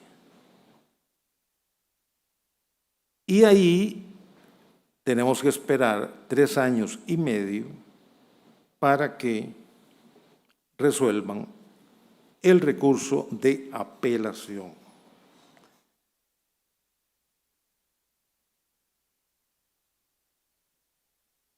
Me parece que este temor que antes tenía, ya no lo tengo. Primero, porque como ya lo dije anteriormente, y don Carlos también lo dijo, de acuerdo con el 168 procesal, solamente se admiten oposiciones relacionadas con la falta de exigibilidad de pago y de prescripción, por lo que no sería posible ni admisible la incompetencia. Y segundo, porque las partes pueden convenir en renunciar a oponer esa defensa de incompetencia, para lo cual están facultados por el numeral 3.5 del Código Procesal Civil, que en el código anterior se autorizaba también su renuncia, pero muy temerosamente por el artículo número 5. ¿Qué pasa con el edicto del remate? El tribunal hace los 3 señalamientos del remate y manda a publicar el edicto. Puede ser según lo convenido por las partes o según las normas procesales del código, o si a alguno de los centros se le ocurre hacer el reglamento, es que el reglamento indique.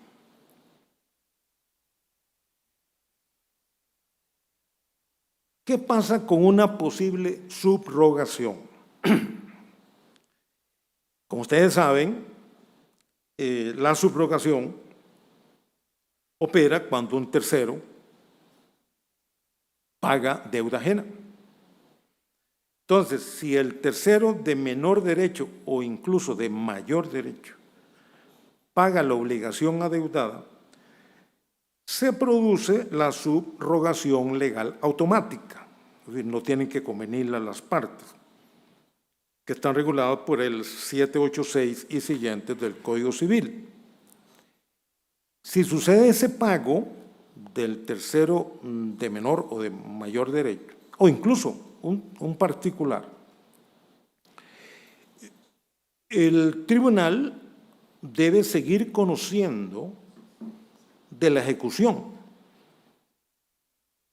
con el subrogado, que viene a ser el acreedor secundario, y con el demandado, aunque el tercero pagador subrogado no haya firmado la cláusula arbitral.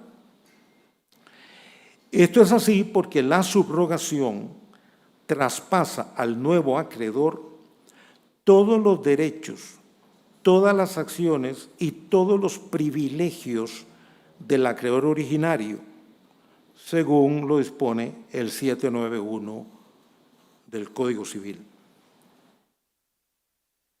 La voluntad del pagador para seguir en sede arbitral.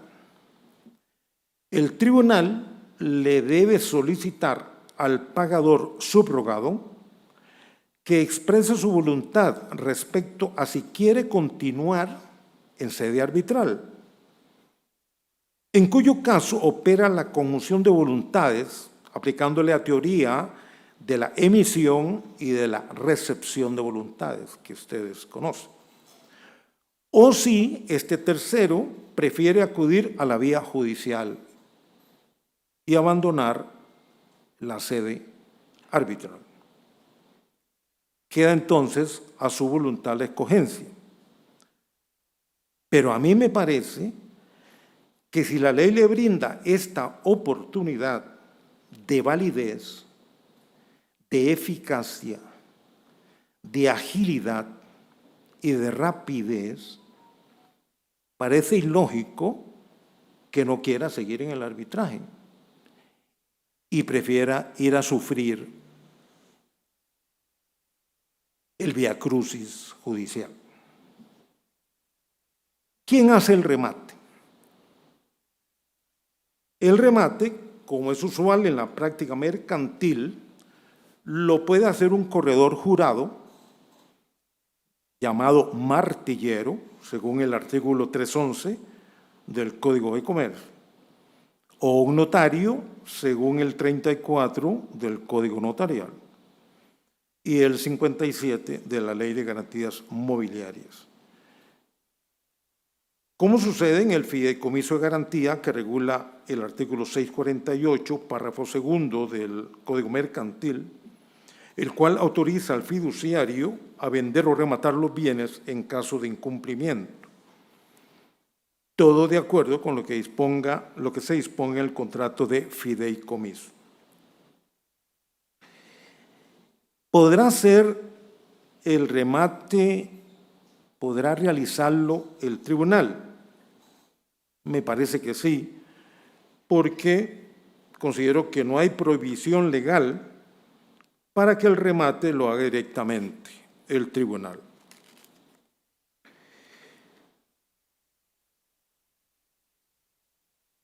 Si las partes lo han autorizado en el contrato de hipoteca, porque, como sabemos, ellas son las dueñas del procedimiento y porque la subasta se rige por lo que se disponga en el contrato, según el 648 del Código de Comercio, ya citado, y según la ordenanza del 22 RAC, que se refiere a las estipulaciones del acuerdo arbitral, y el 39 RAC, que ordena que las partes podrán escoger el procedimiento. Pero igual, repito, puede estar regulado en el reglamento de los centros.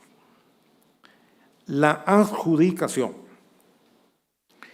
El corredor jurado, el notario o el mismo tribunal tienen potestades para adjudicar el inmueble al mejor postor,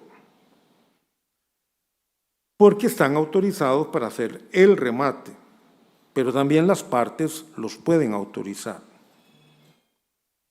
El acta de remate y de adjudicación será firmada por el tribunal unipersonal o colegiado y los que asistieron al acto.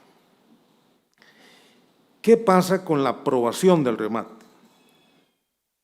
El tribunal deberá dictar resolución de aprobación del remate cuando se haya cumplido con las disposiciones normativas o con las que escogieron las partes.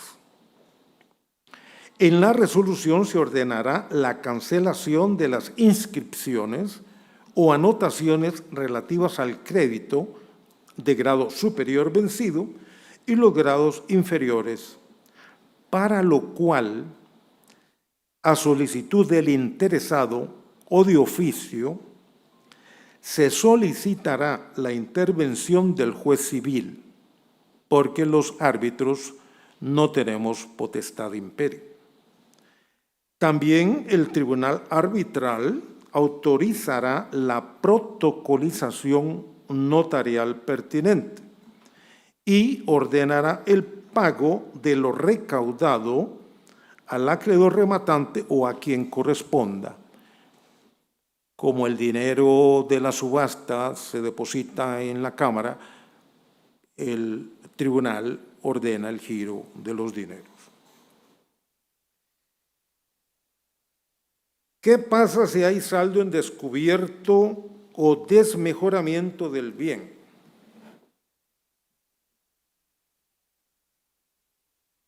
El tribunal determinará a solicitud de parte el eventual saldo en descubierto, pero el acreedor no podrá perseguir otros bienes en el mismo proceso, porque la cláusula arbitral no lo abarca.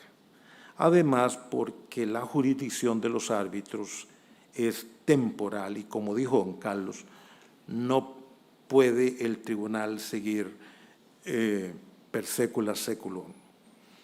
En ese caso, entonces, el tribunal declara el saldo en descubierto y con esa resolución firme, la parte interesada deberá acudir a la jurisdicción civil para satisfacer su interés. La puesta en posesión. Una vez adjudicado el inmueble y una vez que quede firme la resolución que aprueba el remate, se procede a poner al adjudicatario en posesión del bien comprado, para lo cual están autorizados por ley el corredor, jurado y el notario, según el 72G de la Ley de Garantías Mobiliarias.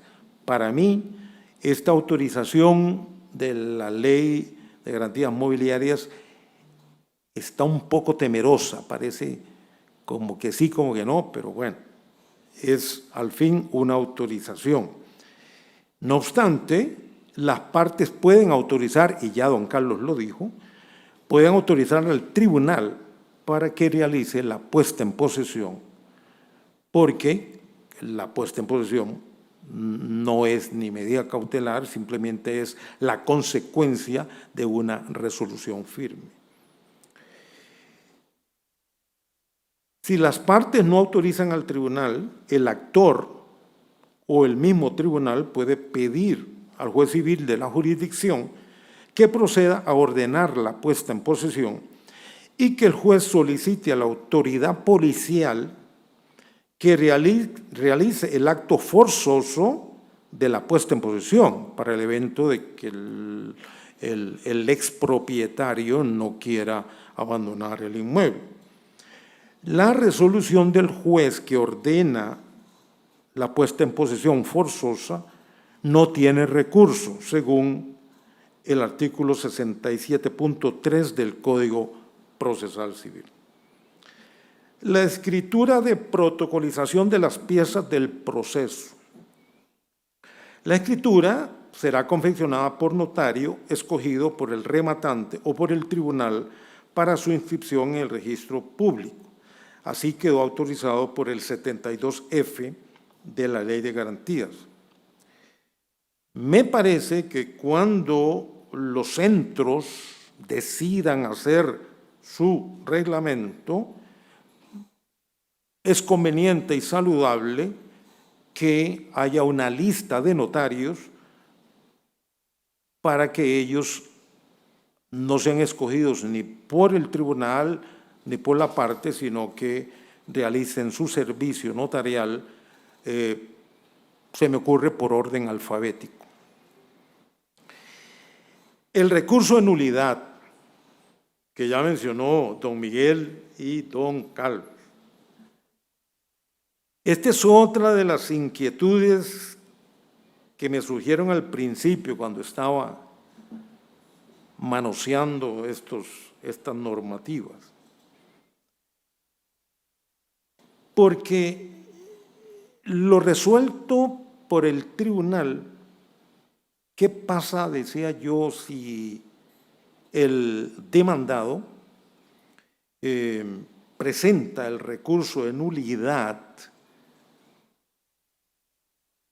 en aquel momento, yo decía, como lo dijo don Carlos ahora,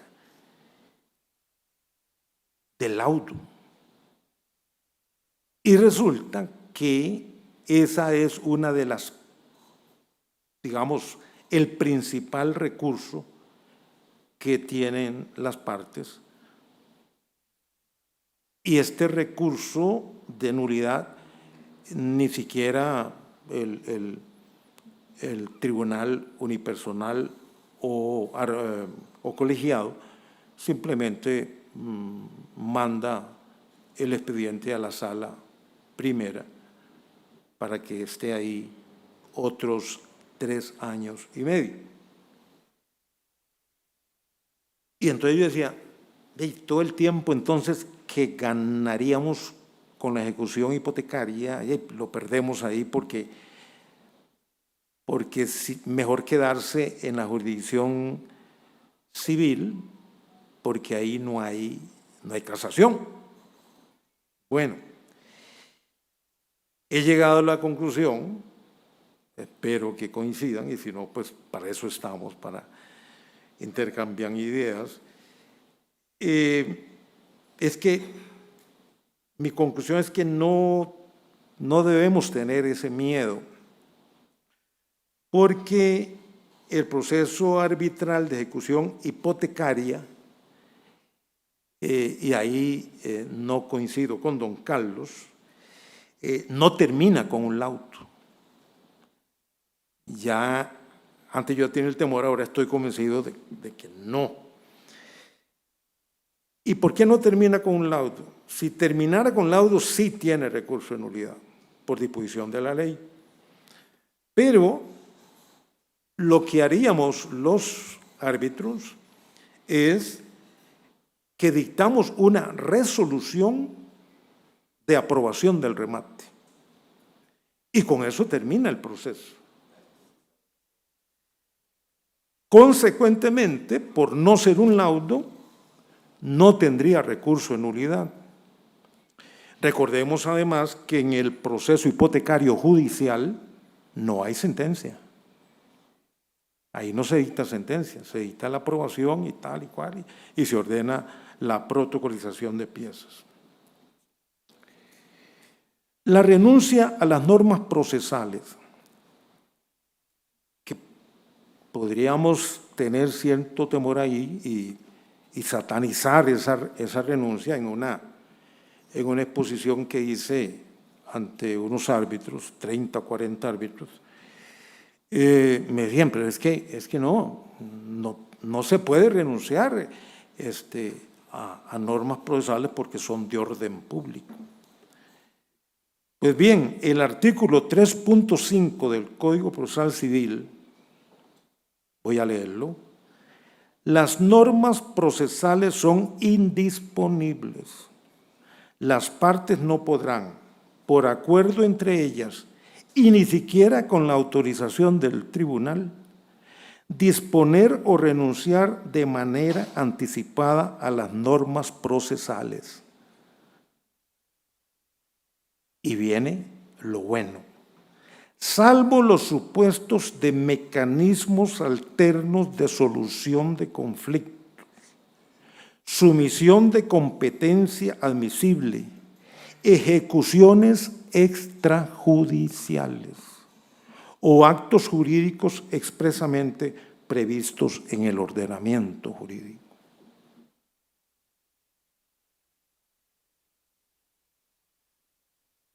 Casi para concluir,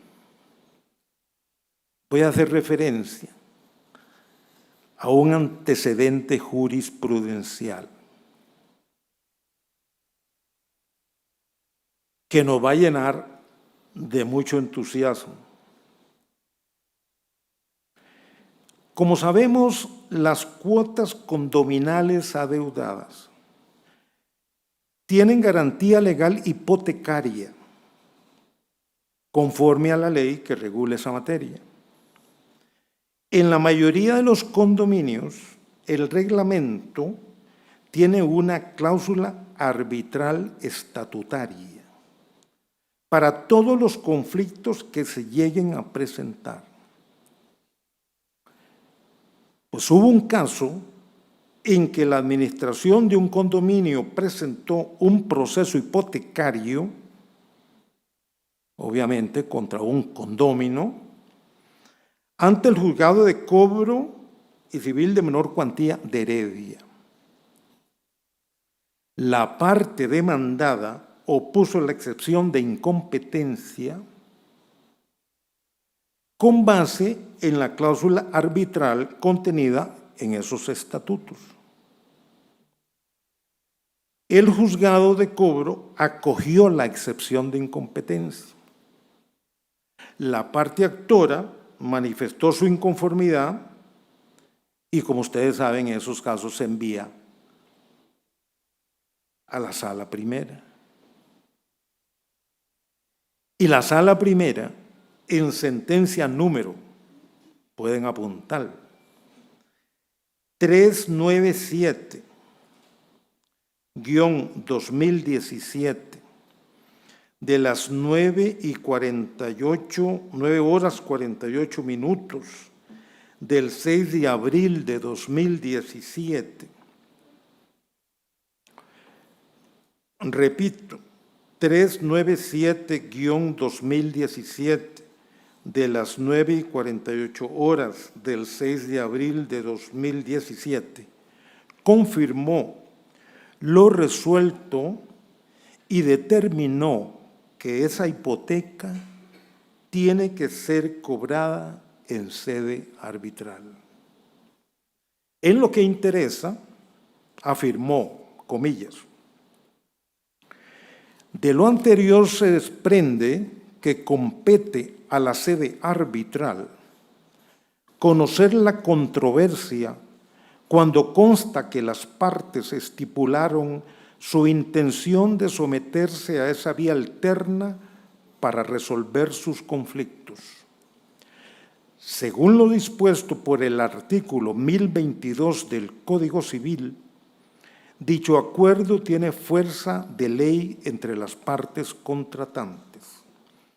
Y a pesar de que se pida la nulidad de dicha cláusula, no se puede extinguir la vía arbitral, por cuanto se estaría dando lo que en doctrina se ha llamado, comillas, fuga del arbitraje, cierro comillas, que viola el principio de conservación del arbitraje, consagrado en el artículo 37 de la Ley sobre Resolución Alterna de Conflictos y Promoción de la Paz Social. En el presente caso, la parte actora pretende el cobro de una multa impuesta a la sociedad demandada, reglamentada en el artículo 16, que indica mecanismos para resolución de disputas.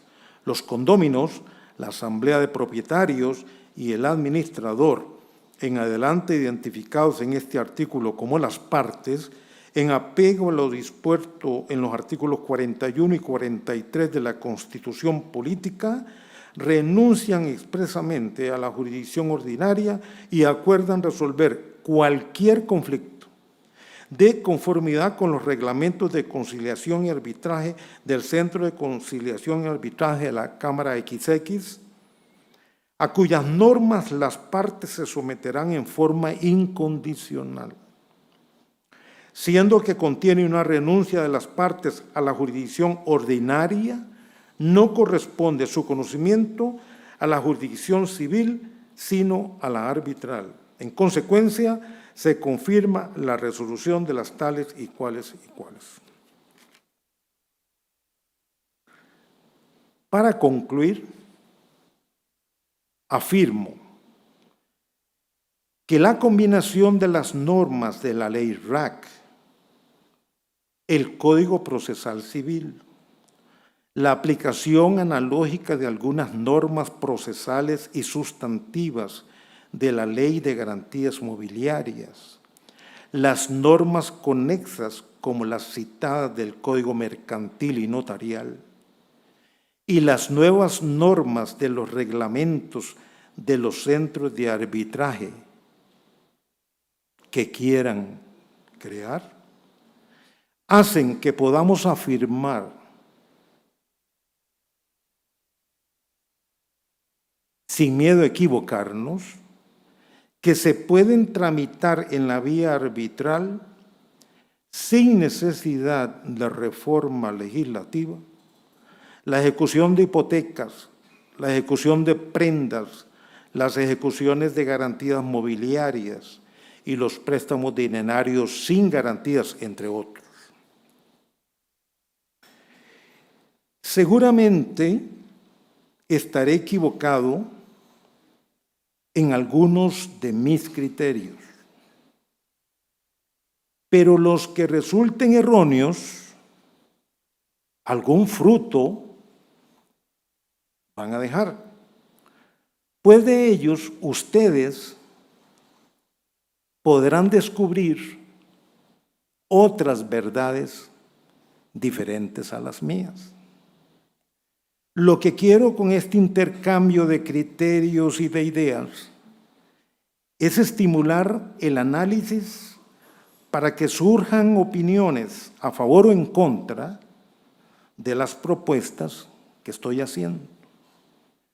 El fin es que estemos comprometidos con el diálogo abierto y sincero para generar antagonismo intelectual y reflexivo, para que decidamos de una vez por todas ejecutar estos asuntos en sede arbitral. Esperaremos con ansias para ver cuál de los 4 centros inicia la redacción de su reglamento. Muchas gracias.